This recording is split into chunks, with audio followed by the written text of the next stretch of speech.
Arranged marriage కావచ్చు, love marriage కావచ్చు, గొడవలు అనేవి కామన్ భార్యాభర్తల మధ్య. వైఫ్ అండ్ హస్బెండ్ మధ్యలో గొడవలు కామన్ అన్నది బాగా ప్రచారం చేశారు. యాక్చువల్గా కామన్ కాదు, ఉండకూడదు.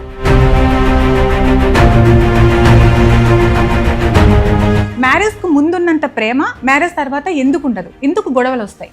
మేల్ అండ్ ఫీమేల్ ఒక కుటుంబంగా ఫ్యామిలీగా మారిన వెంటనే your masculine energy and feminine energy combine అవుతుంటాయి. It's an infinity matter. ఎప్పుడైతే అబ్బాయిలు ఫెమినైన్గా బిహేవ్ చేయాలని అమ్మాయిలు అనుకుంటారు, అమ్మాయిలు మాస్కులైన్గా బిహేవ్ చేయాలనుకుంటారు, గొడవలు వస్తాయి. ఎక్కువగా వినబడే మాట, నిన్ను అనవసరంగా చేసుకున్నాను. ఎంత తప్పంటే ఒక మనిషిని అసలు డిస్మాంటిల్ చేసేయాలి, ఒక నాశనం చేశారంటే నువ్వెందుకు వచ్చావురా నా లైఫ్లోకి అనడం. ఇప్పుడంతా ఇదే జరుగుతుంది. పెళ్ళంటే భయపడేలాగే జరుగుతుంది కదా. ఇట్స్ ఆల్వేస్ దట్ బ్యూటీ ఎప్పుడు వస్తుందంటే న్యాచురల్గా ఫ్లో అయినప్పుడు వస్తుంది.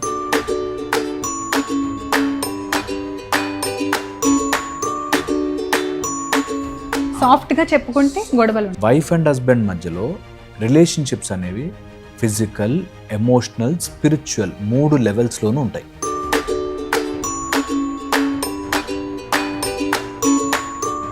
దీనికి ఈగో కూడా ఒక కారణం కావచ్చు కదా. ఏ రిలేషన్షిప్ అయినా అవతల వ్యక్తికి ఈగో వస్తే ఏంటి పరిస్థితి అని తెలుసుకుని మాట్లాడాలి.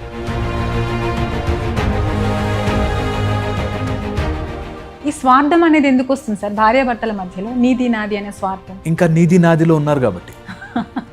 రిలేషన్షిప్ నిలబడాలి అంటే ఈగో మీద మాట్లాడకూడదు. నమస్తే సార్. నమస్తే, స్వామి శరణమయ్యప్ప. సార్, అరేంజ్డ్ మ్యారేజ్ కావచ్చు, లవ్ మ్యారేజ్ కావచ్చు, గొడవలు అనేవి కామన్ భార్యాభర్తల మధ్య. అయితే లవ్ మ్యారేజ్ చేసుకున్న వాళ్ళు మ్యారేజ్కు ముందున్నంత ప్రేమ మ్యారేజ్ తర్వాత ఎందుకు ఉండదు? ఎందుకు గొడవలు వస్తాయి? చాలా ఇంపార్టెంట్ పాయింట్. ఇందులో ఫస్ట్ ఒక్క పాయింట్ కరెక్ట్ చేస్తా. వైఫ్ అండ్ హస్బెండ్ మధ్యలో గొడవలు కామన్ అన్నది బాగా ప్రచారం చేశారు. యాక్చువల్గా కామన్ కాదు, ఉండకూడదు. వైఫ్ అండ్ హస్బెండ్ మధ్యలోనే గొడవలు ఉండకూడదు. ఎందుకంటే వైఫ్ అండ్ హస్బెండ్ అవ్వగానే ఒక యూనిట్, వాళ్ళిద్దరూ ఒకటిగా అయిపోయడమే వైఫ్ అండ్ హస్బెండ్. ఈ విషయము బ్రెయిన్కి బాగా ఎక్కించుకోవాలి. దట్ ఒక్కసారి మేమిద్దరము వైఫ్ అండ్ హస్బెండ్ అయిపోయాక ఇంకా డిసగ్రీమెంట్స్ వాటిలో ఎక్కువసేపు గడపకూడదు అనేది first. So coming to your point, wife and husband ముందు లవర్స్గా ఉన్నప్పుడేమో మనకి ఇంకా దూరం ఉంటుంది. ఇంప్రెస్ చేయాలి ఆర్ నన్ను నేను మంచిగా ప్రొజెక్ట్ చేసుకోవాలి అనే ఒక దాంట్లో ఉంటారు. ఒకసారి మ్యారేజ్ అయిపోయాక ఇంకా she is mine or he is mine అని అనుకున్న తర్వాత దే ఫీల్ లైక్ ఒకసారి మేమిద్దరం కలిసిపోయాము కాబట్టి, ఒక ఇంట్లో ఉంటున్నాం కాబట్టి ఇద్దరి యొక్క లోపాలు తెలుస్తాయి.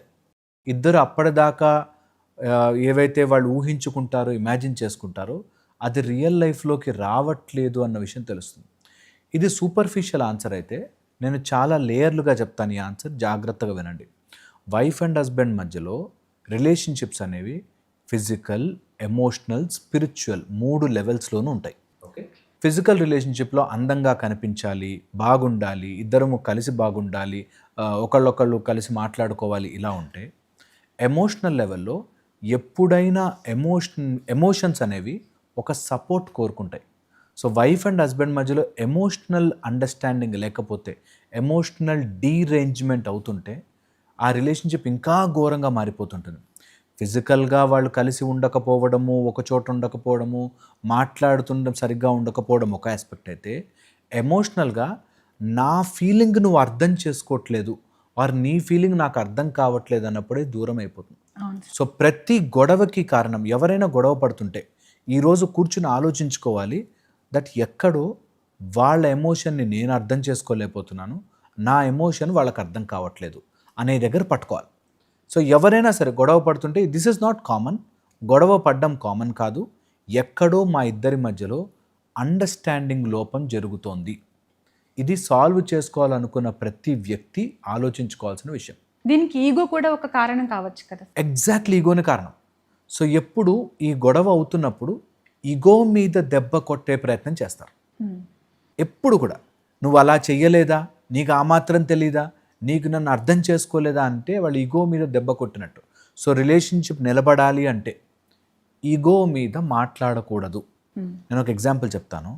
ఒక ఆవిడ, వాళ్ళు గొడవ పడ్డారు, పెద్ద మనుషులు వచ్చి చెప్పారు దట్ ఈ రోజు నుంచి మండే ట్యూస్డే వెన్స్డే నువ్వు ఇంటి పని చేస్తావు, థర్స్డే ఫ్రైడే సాటర్డే నువ్వు ఇంట్లో పనులు చేస్తావు అని పెద్ద మనుషులు కూర్చుని ఇది అని ఆజ్ఞ పంపించారన్నమాట.